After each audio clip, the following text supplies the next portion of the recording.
The state of Kerala is battling the worst floods now in a century, and the clamour to declare it as a national calamity is now picking pace. Over 300 people have died and thousands injured as the red alert continues in 13 out of 14 districts of the state. Massive rescue operations are being carried out by various agencies. Fishermen, along with their motorboats as well, have joined humanitarian efforts. The armed forces, the common citizen residents there, everybody pitching together, and also Prime Minister Modi carried out the aerial survey of worst affected areas and then also announcing a 500 crore rupees as relief aid. Even as over 3 lakh people have been already shifted to relief camps, the Met Department is predicting more rainfall with gusty winds in various parts of the state. NDRF side, we are fully committed to meet the demand of the state, and 40 additional teams have been rushed as demand projected by the state. This will include the teams which have been sent today, and all other equipments as per demand of the state are also being met as far as possible. Our teams are engaged in basically rescue and evacuation work. So far, 170 people approximately have been saved, and more than 7,000 evacuated to safer places. Also, we are attending to some extent the medical response cases wherever a response is required to provide emergency medical aid and take them to hospitals or safer places. All right, so let's take a look at what precisely are the worst affected areas. Now, there are about 13 districts where the red alert has been sounded. Wayanad, Kozhikode, Kannur, Kasaragod, Malappuram specifically, Palakkad, Idukki, where the dam doors also had been opened, Ernakulam, Alappuzha, Thrissur, Kottayam, and also Pathanamthitta as well. So these are, of course, the significant districts where a lot of damage and casualties also have been reported. This is where primarily the rescue and the relief are currently on.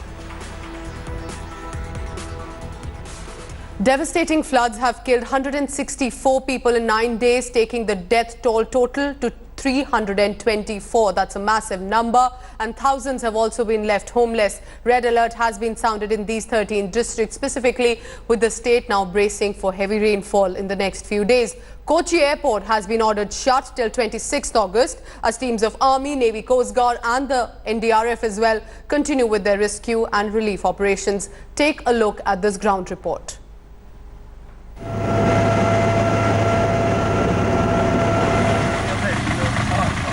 God's own country has never seen such devastation.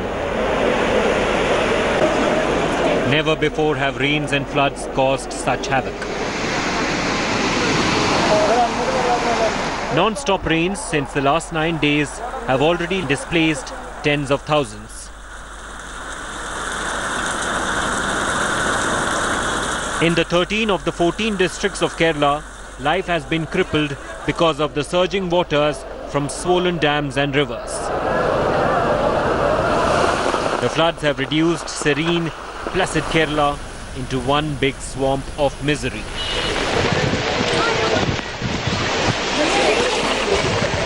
As more and more dam gates were opened, the Periyar flowed into Cochin Airport, flooding the tarmac and the terminals. There is no hope that any flight will take off or land till August 26th. That too, only if the rains hold up. The torrential rain has caused many landslides, cutting off many areas of Kannur and Idukki districts. As relief teams worked non-stop, there were heroic tales of rescue. In a humanitarian operation by the Navy, a pregnant woman was airlifted from a mosque close to Cochin Airport to a hospital, where she delivered her baby. A 101-year-old woman was taken to safety by Garud commandos in Ernakulam district. Not just humans, abandoned animals were also being rescued by activists to safe shelters. More and more relief is pouring into Kerala. The Army, Navy, Air Force, Coast Guard and NDRF are spread out across the worst hit districts. I'm coming to you from Thiruvananthapuram Airport. Behind me is the Dhruv chopper here that has been used by the Air Force. They just took off a while back to send out relief materials to the other districts in Kerala, but due to weather conditions, you can see the weather is completely overcast here with dark clouds behind me, and the relief materials could not be delivered because of the weather. So these are the difficulties that the Air Force is also facing. Even though the relief materials are ready here on ground in Trivandrum Airport, it has not been able to reach the people stranded or stuck in middle of the floods and middle of the rain. To my immediate figure shows around 20 to 30,000 people have been rescued, maybe more, because we have large number of fishermen boats which are more effective into not interior areas where static water is there. So they are rescuing quite a large number of people. More than 2 lakh people have been shifted into relief camps. At least another lakh are stranded, awaiting help. കൂടുതൽ പ്രശ്നമുള്ള സ്ഥലങ്ങളുണ്ട്.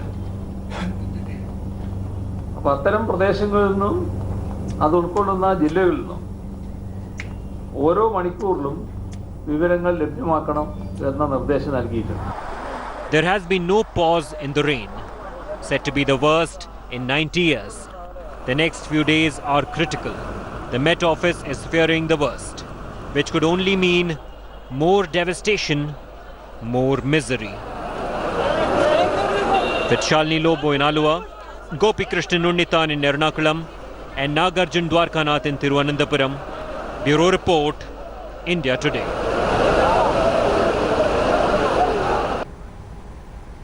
And the situation specifically continues to be grim in central Kerala area. In fact, the Pathanamthitta and the Alappuzha districts are among the worst affected. While waters recede from the Pathanamthitta, rescue and relief efforts have not reached hundreds of people trapped there. But what is more worrying, it seems, is, and specifically worrying the government, is that the water is also rising in the adjoining Alappuzha district. Now, Shenganur MLA Saji Sherian, a member of the ruling CPM, had yesterday made, in fact, dramatic claims on live TV that thousands may die if rescue forces do not reach his constituency. And of course, clearly there is a lot of panic-stricken statements that are also coming in. However, more boats and army personnel have been rushed to Shenganur, and hundreds are trapped in Kuttanad as well, which is known as the granary of Kerala. We must understand this is actually a fishing boat, and we are actually not traveling on normal water, because these are areas that is completely filled. These are actually land areas with cultivation plants which are filled with water, and it's extremely difficult to get into these areas. Right now we have actually reached one of the relief camps, which is completely surrounded by water, and they will not have any electricity facility. Most of them may not even have proper facilities for water and food. And we in this particular boat have actually brought in some water for these people, water and some easy to consume food items for these people. And we can actually see there are some hundreds of people who are in this relief camp. I'm just asking my camera person to just stay on to these visuals, and we are actually trying to give these food items and water to these people. And this is how the rescue and relief operations are being carried out. And still, I must say, there are many areas which needs to be attended immediately. However, the army, the navy and the NDRF, along with these fishermen and the local self-help groups, they are doing everything they can to actually reach out to these people. With camera person Arun, Gopi Krishnan, Tiruvalla for India Today. In fact, our reporters continue to get you ground reports for the past 1 week now. And specifically, the situation in Aluva is slowly at least improving as the water level has started to recede in the area. Union Christian College in Aluva is one of the main relief shelters in the area. Total 200 relief camps have also been set up in the Ernakulam district. Many people are still stranded in the Paravur area close to Aluva. Water had entered some of the shelters, hampering relief efforts. Local authorities have sought more drinking water supplies. Fishermen in the area have come out and joined rescue operations as well. In the adjoining Thrissur district, the water is receding as well in many areas. So right now I'm sitting on a canoe, and this is how you get across in Ernakulam, in Kalamassery, and you can see behind me, that's the first story of a house. This is the situation of Kalamassery in Ernakulam. These are lines, as you can see, and the water has come all the way to the roof. Those are boards of shops that you see. There are lamppost lights. This is the situation here. Now there's a gentleman who's been taking me around, and Askar has been telling me how, they never thought, the person who's taking me around on the canoe, he was telling me how they never thought that the situation would get so out of hand. They just ran away from their homes. They didn't take anything. They only, whatever clothes they were wearing, that is all they owned right now. Scenes such as this, that's a rooftop, the tarpaulin, everything inside gone. People who had general provision stores, they lost items, goods worth 15 lakhs. That's the sense of damage that we're getting you from here. All these people waiting on either side of the road where this water ends to see if anything is left behind of where their house once stood. This is Charlie Lobo for India Today. Well, clearly there are, of course, disturbing visuals as well, and specifically in areas where the water has been gushing through the homes and roads in God's own country. But the local authorities have also issued an advisory to people on how they can probably minimize the troubles that they do have around in case they are not able to move from their home. As rescue operations continue on a war footing and the rains are expected to continue, here are some do's and don'ts, if possible, to follow wherever you are. The people stranded must be alert and use ropes and human chains to cross water-logged areas. We're also requesting people to only go by official information and not rumors that are spreading on different platforms. People should avoid specifically the beach and riverside areas and hilly areas as well, even if the water seems to be receding slowly in some of those regions.